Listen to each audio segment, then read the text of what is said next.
Bonjour les amis, j'espère que vous allez bien. Donc si c'est le couple Mungwiti depuis Portement. Nous avons voulu partager avec vous en fait la vision de cette chaîne. Pourquoi nous l'avons mis en place? C'est un point qui vient depuis des années. Vous savez que votre frère et les suit. J'ai l'habitude de partager pas mal de sujets sur la parole depuis des années et des années, depuis que j'ai cru. Il y en a même qui m'ont donné le ministère. Ça date des années. Aujourd'hui, malheureusement, pour eux, je ne prêche pas. Et cela n'empêche qu'au moins, sur le côté de la parole, on est resté toujours là. On n'a pas chaviré malgré tout, par la grâce de Dieu. Alors, je suis avec mon épouse pour vous partager un peu la vision de notre chaîne. Pourquoi l'idée d'avoir fait cette chaîne et c'est quoi l'objectif poursuivi et à quel public cela s'adresse.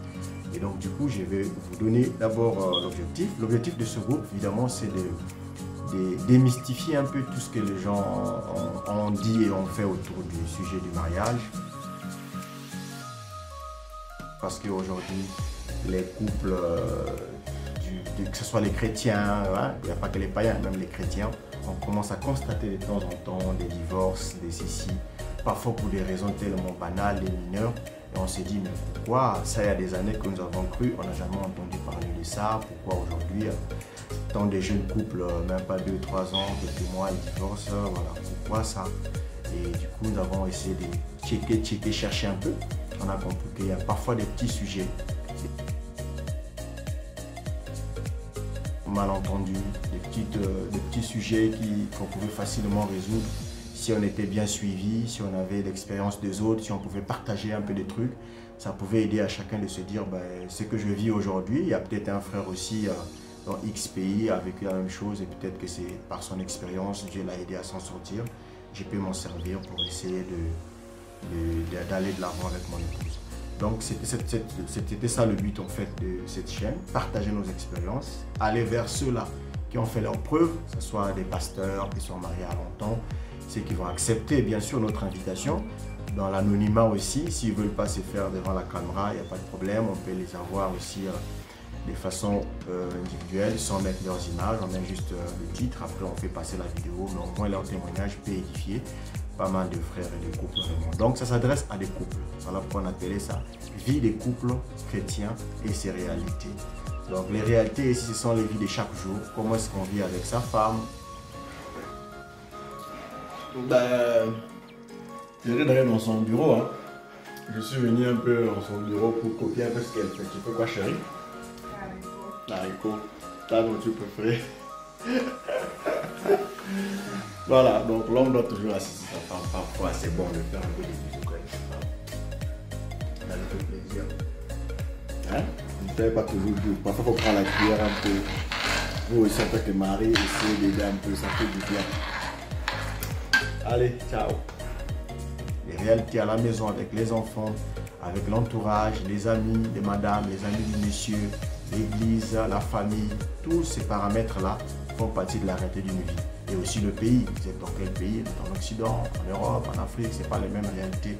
Et aussi le monde du travail, il y en a qui vont au boulot le matin, qui reviennent le soir, il y en a qui doivent voyager pendant 2 mois, qui laissent la femme. Comment est-ce qu'elle s'adapte à ça? Il y en a qui ont les femmes à l'étranger, lui dans un autre pays, ils se croisent que par des semaines, d'autres sont obligés de vivre cette relation à distance.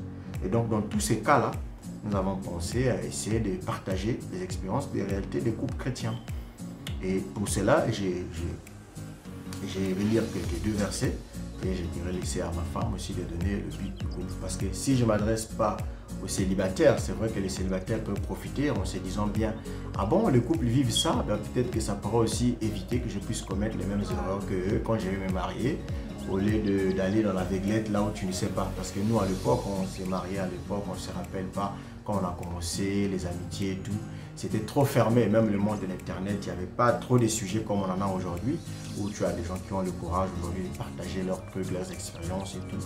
Ça fait toujours du bien et donc on a besoin de ce genre de choses pour garder les chrétiens, surtout les croyants, derrière la parole et en restant fidèles parce que Dieu est le divorce. C'est pourquoi notre but de notre chaîne aussi, c'est de parler des expériences et de la vie des chrétiens tout en sachant que nous sommes la génération anti-divorce. C'est pas ça, chérie? Voilà. La génération anti-divorce. Donc du coup, comme une génération anti-divorce, il faut bien que nous expliquons comment y faire pour y parvenir, pour intervenir, pour arriver à rester longtemps ensemble avec son épouse, unis malgré les hauts et les bas et les soucis qui peuvent arriver en cours de notre chemin. Donc pour commencer, notre chaîne a deux écritures de base que nous avons pris. C'est dans Genèse chapitre 2 verset 18 et l'autre verset c'est dans le livre de 1 Corinthiens chapitre 7 verset 3. Et dans ces deux versets-là, je vais lire Genèse chapitre 2 verset 18 qui dit ceci.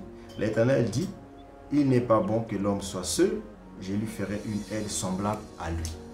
Donc l'Éternel dit, il n'est pas bon que l'homme soit seul. Donc déjà Dieu ne veut pas que l'homme soit seul et je lui ferai une aide semblable à lui. Vous voyez bien, Dieu parle d'une aide. Donc ça veut dire aide.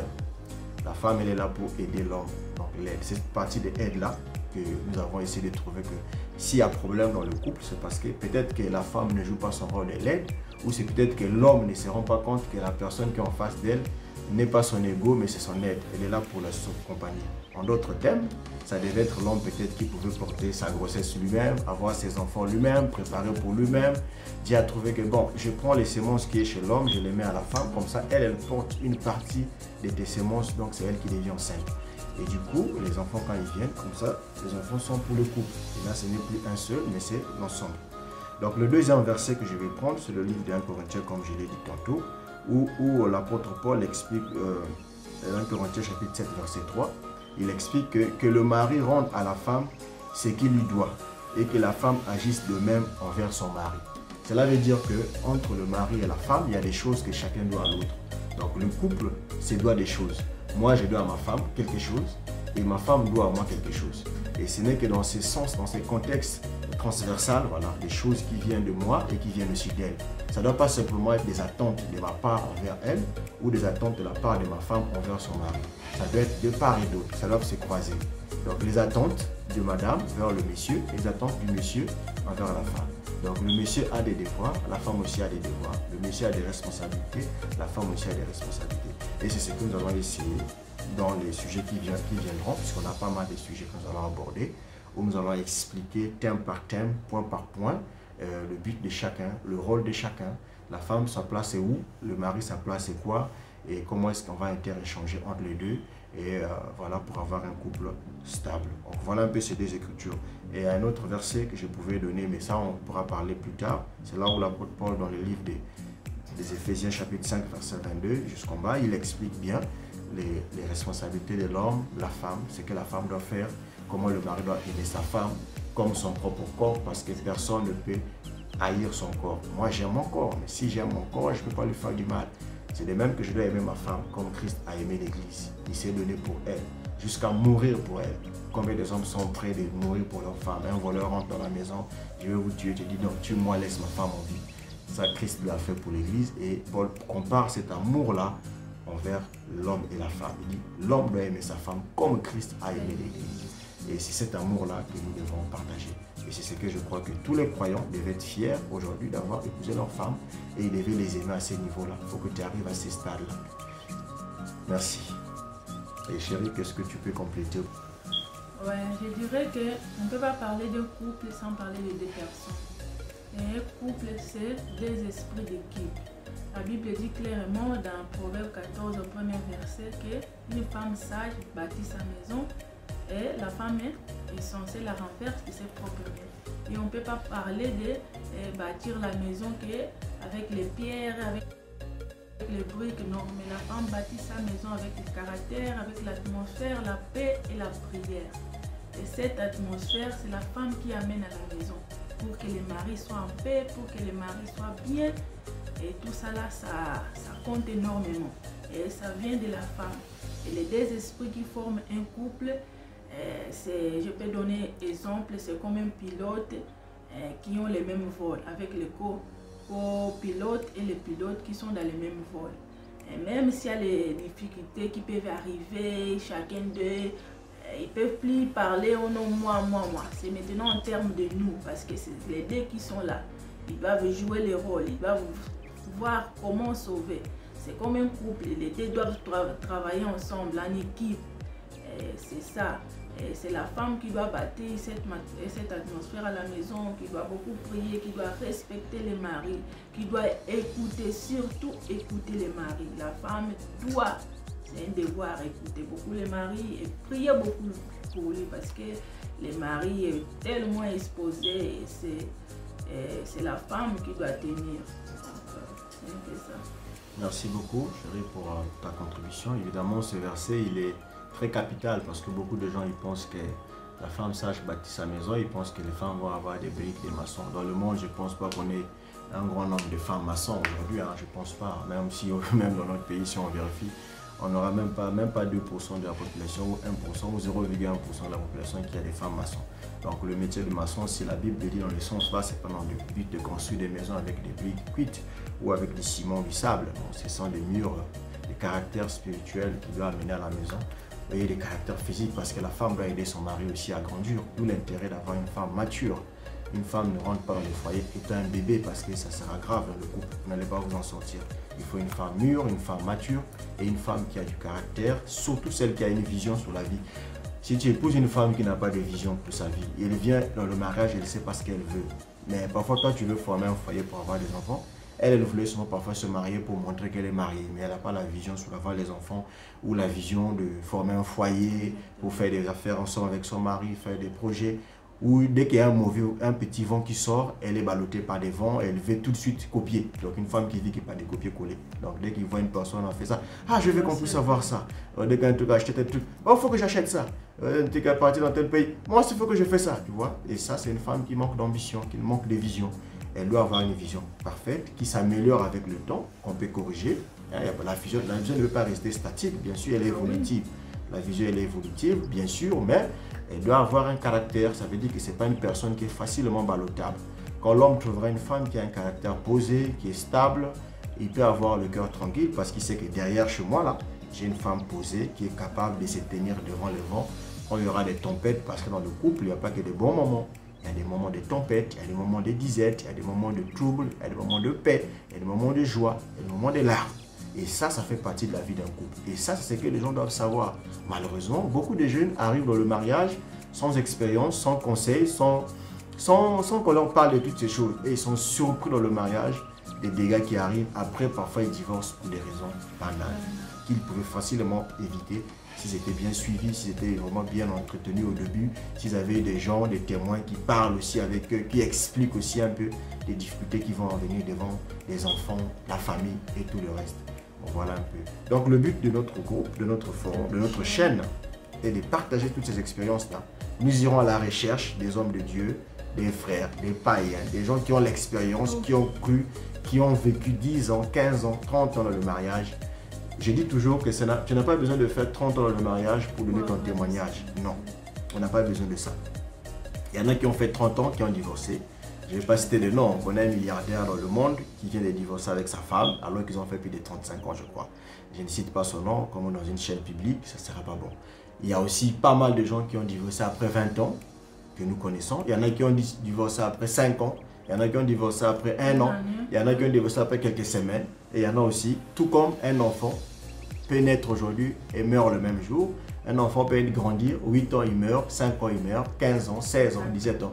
On meurt dans tous les âges. Tout comme aujourd'hui, on peut aussi divorcer dans tous les âges.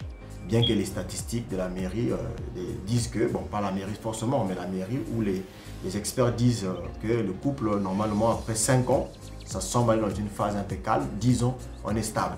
C'est rare, mais avant 5 ans, si vous traversez cette phase de croissance entre deux personnes, c'est que vous avez atteint votre maturité pour aller vers 10 ans et de 10 ans, vous allez être plus stable. Donc voilà, donc on va dire, mais bon, lui il a à peine 7 ans de mariage ou il n'a pas encore 20 ans, qu'est-ce qu'il va nous apprendre? Oui, il y a des gens... 7 ans de mariage et 10 ans. 10 ans qu'on s'est connus, bon c'est pas grave, c'est pas un problème. J'ai dit toujours c'est pas grave. Il y a des gens qui ont commencé à prêcher après que moi j'ai cru à la parole depuis des années. Moi j'ai cru, ça fait bientôt 20 ans, en 2025. Mais il y a des gens qui ont cru en 2013, en 2015, qui peuvent prêcher et je suis béni par leur prédication. Donc ça veut dire qu'on n'a pas besoin de nombre d'années en âge, et il y a aussi mais on a besoin. Des gens qui ont cru depuis 2003 ou... Voilà. Ça ne pose pas de problème. Il y en a qui ont cru plus de 20 ans que moi. Quand tu écoutes, ils sont légers. Tu ne comprends même pas qu'est-ce qu'il veut dire. Quand tu écoutes même leurs expériences dans la parole, tu dis, mais je suis encore en face d'un païen. Donc ça n'a pas besoin des années, ça n'a pas besoin, bien que l'année compte en termes d'expérience, parce que tu vas vivre plus d'épreuves, plus d'expérience dans le temps, ça je suis d'accord, je vous accorde, oui, mais ça n'empêche pas que avec 7 ans, que tu aies au moins traversé cette maturité-là, pour avoir, puisque tu as eu des enfants, tu as eu quand même une expérience que tu peux donner aux gens, et ça compte beaucoup.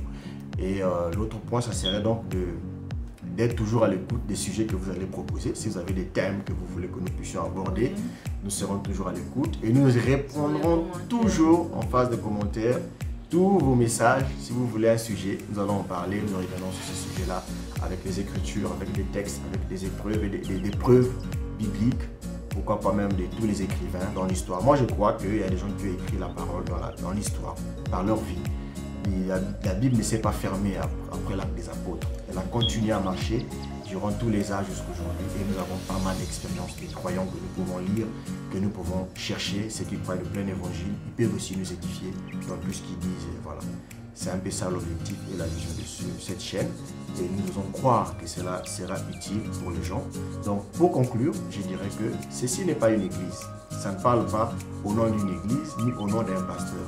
Et ça n'a pas pour vocation de demander aux gens, voilà comment vous devez choisir vos femmes. Non, on n'est pas là pour ça. On est là pour partager des expériences des gens qui sont passés là avant nous, de nous-mêmes, et de ceux-là que nous allons récolter, et de traiter tous les sujets que par la grâce de Dieu, que nous avons la maîtrise, avec les Écritures à l'appui et des exemples palpables pour essayer d'aider ceux qui seront dans le besoin et qui seront disposés à nous écouter, à nous suivre. Donc, merci pour votre soutien. La chaîne était en essai depuis plus de 3 semaines et je n'ai pas voulu le publier pour le moment, mais il y en a qui voulaient déjà que ça passe parce que le sujet était en attente. On a déjà plus de 20 thèmes qui ont été sélectionnés par mes deux conseillers privés. Je ne dirais pas leur nom. Ils ont sélectionné 20 thèmes et donc ils ont dit parmi ces 20 thèmes-là, tu commenceras par le premier thème qui veut dire comment faire un bon choix de sa partenaire de vie avec les Écritures. Parce que frère Omaric, nous on sait que tu connais beaucoup la parole, on t'appelle donc. Il dit oui, on a commencé à m'appeler ça depuis le lycée, j'étais encore tout petit là. On voulait que je prêche. On me disait frère, tu as le ministère, frère, tu as le ministère. Il n'y a pas de ministère. Dieu a donné à chacun de nous les dons. Il peut avoir les dons de la connaissance, il peut avoir le don de la sagesse, il peut avoir le don de la discernement. Peut-être que c'est un don, peut-être, mais forcément pas le ministère. Donc je pense que peut-être qu'il y a une certaine grâce que Dieu m'a peut-être faite pour comprendre certaines choses et que cela pourra aider les enfants de Dieu au travers du monde. Parce que je ne parle pas au travers seulement de ma vie, mais au travers du monde, bien sûr.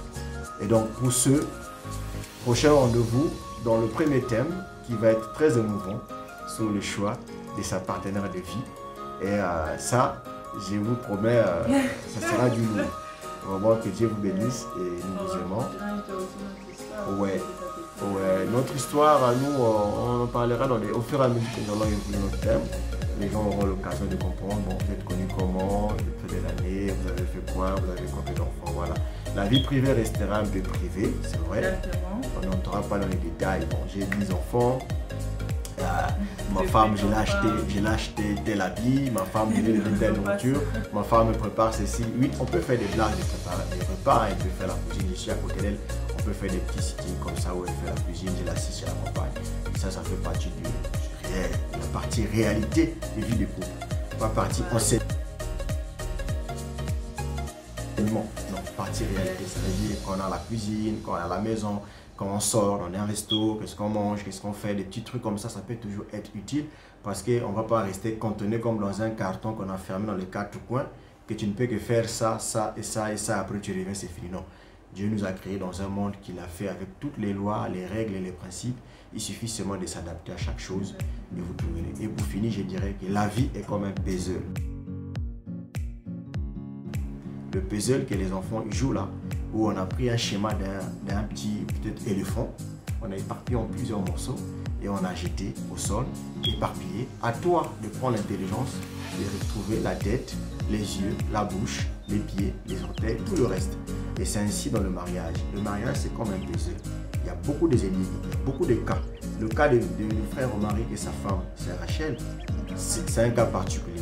le cas d'un autre frère avec l'autre ne sera pas la même chose. Si le puzzle qui est devant moi, c'est un éléphant, tu ne retrouveras pas un lion, s'il vous plaît. Tu ne retrouveras pas un singe. Ça sera l'éléphant. Donc le cas par puzzle, ne mélangez pas les cas. Il y a un cas par cas et il faut avancer avec les cas par cas. Et que Dieu vous bénisse. Je crois, rendez-vous, ça sera peut-être la semaine prochaine, Dieu voulant. Nous lancerons le premier thème. Et on va se battre à respecter au moins minimum 20 minutes par émission. On ne pourra pas tout dire, on pourra parler pendant 20 minutes. Et pour tous les autres détails que vous aurez besoin, les conseils, on pourra les mettre en commentaire ou dans la description de la vidéo avec les versets bibliques. S'il y a des textes que je n'ai pas pu donner lors de mon exposé, je pourrais écrire ça en commentaire. Et vous pouvez retrouver en description du sujet, qu'est-ce que je voulais dire et tout. N'oubliez pas de partager, de liker.